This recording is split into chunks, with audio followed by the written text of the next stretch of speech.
আজ আমি আপনাদের এত সহজে ইনকিউবেটর সেটআপ দেখাবো যা আগে পরে কেউ কখনো কোনোদিন দেখায়নি। তো আমি আজকে এত সহজভাবে আপনাদেরকে বোঝাবো, সুন্দরভাবে দৃষ্টি সহকারে মানে মনোযোগ দিয়ে ভিডিওটা দেখতে থাকেন। অবশ্যই আপনারা বাসায় ট্রাই করলে অবশ্যই পারবেন। তো আমার যা যা লাগে আর কি, controller, cooling fan, holder, two pin, mini hydrometer, তারপর যা যা লাগে সব কিছু নিয়ে আমি রেডি হয়েছি। তো সর্বপ্রথম আমি হচ্ছে এই যে সিসিটিভির যে চার্জার আছে, চার্জারটা আমি সর্বপ্রথম কেটে নিচ্ছি ফ্যানের সাথে জোড়া দেওয়ার জন্য। তো সর্বপ্রথম আমি হচ্ছে এসি এই ইসের যে চার্জারটা, সেই চার্জারটার তার কেটে নিলাম। তারপর হচ্ছে ফ্যানের সাথে, কুলিং ফ্যানের সাথে এটা ডাইরেক্ট কারেন্টে চলে না, যার কারণে হচ্ছে সিসিটিভির যে মানে সিসি ক্যামেরার যে চার্জার সেটা আমি কেটে নিছি। এর সাথে দিয়ে ডাইরেক্ট লাইন দিলে ফ্যানটা চলবে, নাহলে কারেন্টে চলবে না, কারেন্টের ফ্যান আলাদা। তো সর্বপ্রথম আমি আর কি ওই ফ্যানটা জোড়ায় নিলাম। এরপর হচ্ছে ফ্যানটাকে এই জায়গায় সেট আপ করার জন্য নাট দিয়ে ভিতরে হচ্ছে আগে ফ্যানটা এক এক করে সব একদম সেট আপ করে দিচ্ছি, যাতে ঝামেলা কম হয়, সহজে যাতে বুঝতে পারেন, একদম সেট আপ বোঝাই দেবো। ঠিক আছে, তো আমার ফ্যান সেট আপ হয়ে গেছে।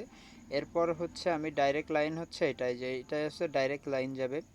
আর এই যে হলুদ আর কালো এটাই যাবে হচ্ছে লাইটের জন্য। ঠিক আছে, তো আমি আগে লাইটটাই আর কি সেট করে নিচ্ছি। সর্বপ্রথম লাইটের তারটা মানে যে হোল্ডারটা, সেই হোল্ডারে আর কি তার ঢুকাই দিলাম, তার দিয়ে কমপ্লিট করে দিলাম।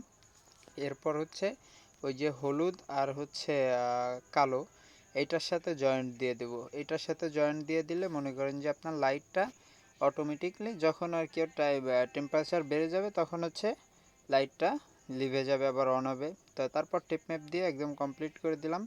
এরপর হচ্ছে যেইখানে আমি আর কি মূল লাইন দেব টু পিনের সাহায্যে, তারপর হচ্ছে আমি টু পিনটা লাগাচ্ছি। টু পিনটাও লাগানো হয়ে গেছে। এরপর হচ্ছে টু পিনের যে মেন তারের সাথে যেটা, এটা হচ্ছে লাল আর হলুদ, এই লাল আর কালো, এটা হচ্ছে আর কি আপনার ডাইরেক্ট কারেন্টের থেকে কারেন্ট সাপ্লাই দিবে হচ্ছে এটার মাধ্যমে। মনে খেয়াল করবেন, এটা হচ্ছে লাল আর কালো, এটা হচ্ছে ডাইরেক্ট কারেন্টের সাথে জয়েন্ট হবে, কারেন্টের সাথে প্লাগ যাবে, টু পিনের প্লাগ। আর ওই যে হলুদ আর হচ্ছে কালো, এটা হচ্ছে আপনার লাইটের জন্য। এটা মনে রাখবেন, এইগুলো উল্টাপাল্টা হলে ঝামেলা হবে। তারপর আমি ডাইরেক্ট লাইনের সাথে যেটা, সেটা আমি ইয়ে করে দিয়ে ট্রাই করলাম যে আগে সব কিছু ঠিক আছে কিনা। তো এইখানে আমার সব কিছুই ওকে হয়ে গেছে, আমি লাইন দিয়ে দেখলাম। এরপর হচ্ছে কন্ট্রোলারটা আমি আর কি কক্সেটের সাথে লাগাই দিচ্ছি, যাতে করে আমার সহজ হয় সব কিছু, তো একদম ইজিলি। আর এই যে মিনি হাইড্রোমিটারটা আমি আলাদা সেট আপ করার কোনো ওয়ে নাই।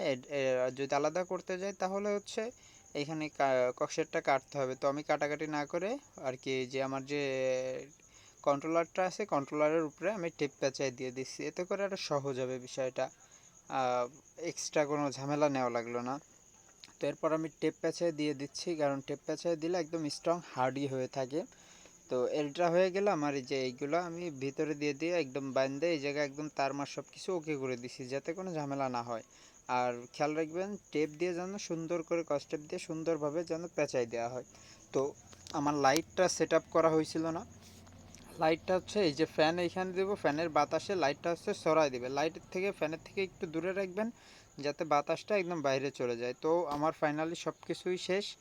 তো এখন হচ্ছে আমি আর কি দেখাচ্ছি যে কিভাবে কি হলো না হলো। তো এইভাবে যদি আপনারা সহজে আর কি বাসায় বসে ট্রাই করেন, আপনার ধারায়ও ইনকিউবেটর বানানো সম্ভব।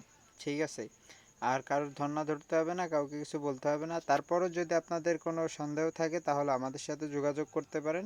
আমরা বাংলাদেশের যে কোনো প্রান্তে কুরিয়ার সার্ভিসের মাধ্যমে ইনকিউবেটর সেল করে থাকি। তো এই দেখেন আমাদের ফাইনাল লুক, এই যে আমাদের সব কিছু স্বয়ংসম্পূর্ণ। এইভাবে হচ্ছে একটা ইনকিউবেটর তৈরি করতে পারবেন। এই ইনকিউবেটরটা হচ্ছে আমরা 100 ডিমের তৈরি করছি। এটা আগামীকালই হচ্ছে কুমিল্লাতে সেল হয়ে যাবে, রাসেল ভাইয়ের কাছে চলে যাবে। তো এটা হচ্ছে আমার বাসায় আর কি ডিম ফোটায় বড় মেশিন। এই যে আমরা ডিম টিম সব আজকে মেশিনে দিব। তো আলহামদুলিল্লাহ ভালো।